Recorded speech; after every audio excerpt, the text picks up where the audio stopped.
നമസ്കാരം. രണ്ടാം പിണറായി സർക്കാരിൻ്റെ കാലത്താണ് പിണറായി വിജയൻ്റെ മകൾ വീണ പ്രതിയായ മാസപ്പടി കേസ് ഉയർന്നു വരുന്നത്.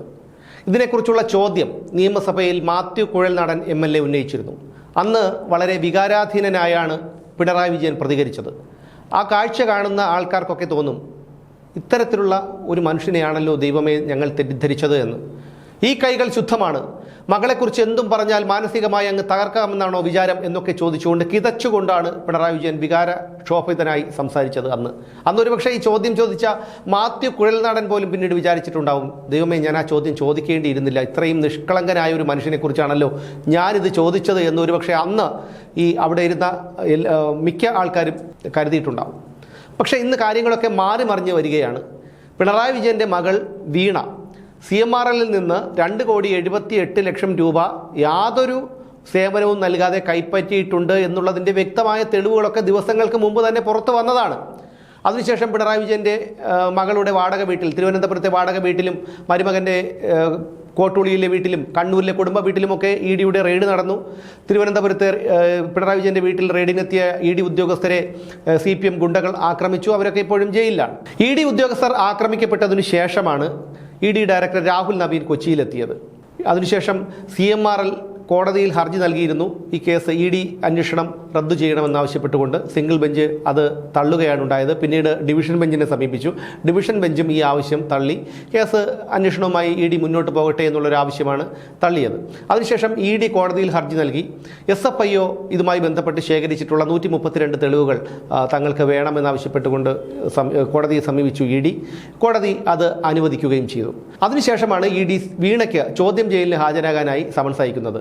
വീണയ്ക്ക് മാത്രമല്ല, കരിമണൽ കർത്ത, അദ്ദേഹത്തിൻ്റെ ഭാര്യ ജയ കർത്ത, മകൻ ശരണസ് കർത്ത, അവിടുത്തെ ജനറൽ മാനേജർ സുരേഷ് കുമാർ, അങ്ങനെ നിരവധി പേർക്ക് ഒരു സമൻസ് അയച്ചിട്ടുണ്ട്. നാളെയാണ് വീണ ED ഉദ്യോഗസ്ഥരുടെ മുന്നിൽ ഹാജരാകേണ്ടിയിരുന്നത്.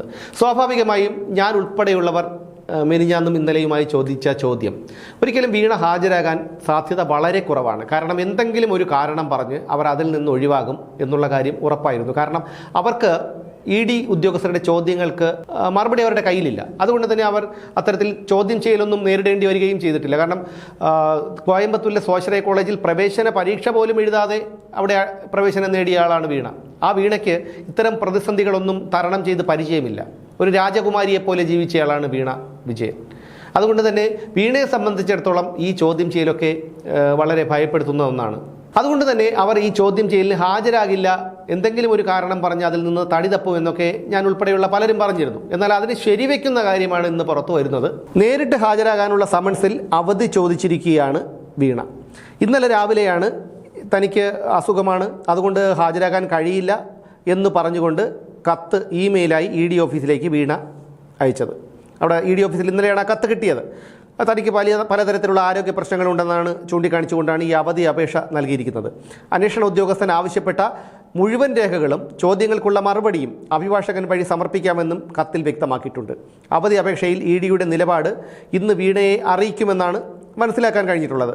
അനാരോഗ്യം ചൂണ്ടിക്കാണിച്ചുള്ള അവധി അപേക്ഷകൾ വൈദ്യപരിശോധനാ രേഖകൾ സഹിതം സമർപ്പിച്ചാൽ ED പരിഗണിക്കും. അതാണ് അവരുടെ പതിവ്. എന്നാൽ കള്ളപ്പണം വെളുപ്പിക്കൽ തടയൽ നിയമത്തിലെ വകുപ്പ് 50 പ്രകാരം ലഭിച്ച സമൻസിൽ കക്ഷി നേരിട്ട് ഹാജരാകണമെന്നാണ് നിയമവ്യവസ്ഥയുള്ളത്.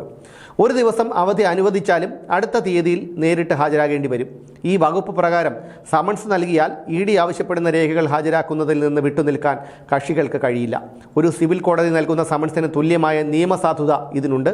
അതുകൊണ്ട് തന്നെ കേസിലെ തെളിവിലേക്ക് കക്ഷിയുടെ മൊഴി സമർപ്പിക്കേണ്ട സാഹചര്യമുണ്ടെങ്കിൽ അന്വേഷണ ഉദ്യോഗസ്ഥൻ മുൻപാകെ സത്യം ചെയ്യിച്ചാണ് മൊഴി രേഖപ്പെടുത്തുന്നത്.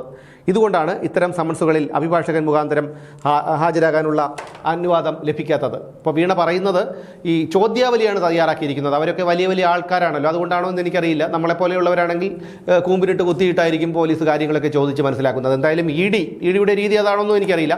ED ഇപ്പോൾ ചോദ്യാവലി തയ്യാറാക്കി നൽകിയിരിക്കുകയാണ്. അപ്പോൾ ആ ചോദ്യാവലിക്ക് ഉത്തരം നൽകിയാൽ മതി. എന്തായാലും വീണയ്ക്ക് ഒഴിഞ്ഞു മാറാൻ പറ്റില്ല എന്നുള്ള കാര്യം ഉറപ്പാണ്. ഇനി പയറ്റാനുള്ള ഒരൊറ്റ വഴിയേ ഉള്ളൂ. ശബരിമല സ്വർണ്ണക്കള്ള കേസ് വന്നപ്പോൾ താൻ അറസ്റ്റ് ചെയ്യപ്പെടും എന്ന് ഉറപ്പായ സമയത്ത് അന്നത്തെ ദേവസ്വം ബോർഡ് അംഗമായിരുന്ന ശങ്കർദാസ് പയറ്റിയ ഒരു അടവുണ്ട്. അതായത് പക്ഷാഘാതം വന്നു, കിടപ്പിലാണ് എന്ന് പറഞ്ഞ് ആശുപത്രിയിലെങ്ങാനും അഡ്മിറ്റ് ആവുക. അഡ്മിറ്റ് ആയി കഴിഞ്ഞാൽ ഇതുപോലെ പക്ഷേ അത് SIT പോലും ഇത്തരത്തിൽ തൂക്കിയെടുത്തുകൊണ്ട് പോയി. അത് കോടതിയുടെ നിർദ്ദേശപ്രകാരമായിരുന്നു. കോടതിക്ക് മനസ്സിലായി ശങ്കർദാസ് നല്ലൊരു നടനാണ്, അദ്ദേഹം നല്ല മികച്ചൊരു അഭിനയം കാഴ്ചവെക്കുകയാണെന്നുള്ള കാര്യം കോടതിക്ക് മനസ്സിലായതുകൊണ്ടാണ് ജസ്റ്റിസ് ബദറുദ്ദീൻ അത്തരത്തിൽ ശക്തമായിട്ടുള്ള ഒരു താക്കീത് SITക്ക് കൊടുക്കുകയും SIT ഇയാളെ തൂക്കിയെടുത്ത് കൊണ്ടുപോയി മെഡിക്കൽ കോളേജിൽ ഇടുകയും അവിടെ നിന്ന് തിരിച്ച് കോടതിയിൽ എത്തിക്കുകയും ചെയ്തത്. ജാമ്യം കിട്ടിയതിന് ശേഷം അദ്ദേഹത്തിന് ഒരു കുഴപ്പമില്ല. ശങ്കർദാസിന് ഏകദേശം ശങ്കർദാസിനോട് ചോദിച്ചു മനസ്സിലാക്കി ആ ഒരു അടവ് വീണയ്ക്ക് പയറ്റാവുന്നതാണ്, അല്ലാതെ ഇതിൽ നിന്ന് ഒഴിഞ്ഞു മാറാൻ കഴിയില്ല. വീണയെ സംബന്ധിച്ചിടത്തോളം ഇത്തരത്തിൽ എന്തെങ്കിലും ഒരു അസുഖമുണ്ടെന്ന് ഒരു സർട്ടിഫിക്കറ്റ് വാങ്ങുന്നത് ഒരു വലിയ കാര്യമല്ല. അത്തരത്തിലൊരു സർട്ടിഫിക്കറ്റ് വാങ്ങി EDക്ക് സമർപ്പിച്ചാൽ അവർ സ്വാഭാവികമായും അവരുടെ ചട്ടമനുസരിച്ച് മറ്റൊരു ദിവസത്തേക്ക് ചോദ്യം ചെയ്യലിന് ഹാജരാകാനുള്ള ഒരു സമയം കൊടുക്കും. അന്നും കൂടി ഹാജരായില്ലെങ്കിൽ പിന്നീട് അവരുടെ രീതി മാറും. അതുകൊണ്ട് തന്നെ വീണയ്ക്ക് എന്തായാലും ഇതിൽ നിന്ന് രക്ഷപ്പെടാൻ കഴിയില്ല. എന്ന് മാത്രമല്ല, ഇത്തരത്തിലുള്ള നാടകങ്ങൾ ഇത് കള്ളമാണെന്ന് കേരളത്തിലെ പൊതുസമൂഹത്തിനറിയാം. നിങ്ങൾ കൈക്കൂലി വാങ്ങിച്ചിട്ടുണ്ടെന്നും അത് കൈക്കൂലി പണം അഴിമതി പണമാണെന്നും അത് മുഖ്യമന്ത്രിയുടെ മകളായതുകൊണ്ടാണ് വീണയ്ക്ക് ആ പണം കിട്ടിയതെന്നും CMRL കൊടുത്തതെന്നും കേരളത്തിലെ എല്ലാവർക്കും അറിയാം. എന്ന് മാത്രമല്ല, ഇത്തരത്തിൽ ആരോപണമുണ്ടാകുമ്പോൾ CPM നേതാക്കൾ പോലും പറയുന്നത് പിണറായി വിജയനെ വേട്ടയാടാനുള്ള ശ്രമമാണ് നടത്തിക്കൊണ്ടിരിക്കുന്നത് എന്നാണ്. എന്തായാലും ഇതൊക്കെ കേൾക്കുമ്പോൾ ആൾക്കാർ തലയറഞ്ഞു ചിരിക്കും. ഇനി ഇതും കൂടി കാണുമ്പോൾ ആൾക്കാർക്ക് കൂടുതൽ പരിഹസിക്കും. എന്തായാലും വരാനുള്ളത് വഴിയിൽ തങ്ങില്ല. അതുകൊണ്ട് തന്നെ ED ഉദ്യോഗസ്ഥരുടെ മുന്നിൽ ഹാജരായി അവർ ചോദിക്കുന്ന ചോദ്യങ്ങൾക്ക് മറുപടി പറഞ്ഞ് ആ നടപടിക്രമങ്ങളെ നേരിടുക മാത്രമേ മുന്നിൽ വഴിയുള്ളൂ. അല്ലാതെ അച്ഛൻ മുഖ്യമന്ത്രിയായിരുന്നു, ഇപ്പോൾ പ്രതിപക്ഷ നേതാവാണ് എന്നൊന്നും പറഞ്ഞിട്ട് കാര്യമില്ല. കാരണം കീറ കടലാസിന്റെ വില പോലും ഇപ്പോൾ അച്ഛനില്ല. അതുകൊണ്ട് കൂടുതൽ പരിഹാസ്യരാകാതെ ED നടപടികളെ നേരിടുക മാത്രമേ ഇനി വീണയ്ക്ക് വഴിയുള്ളൂ.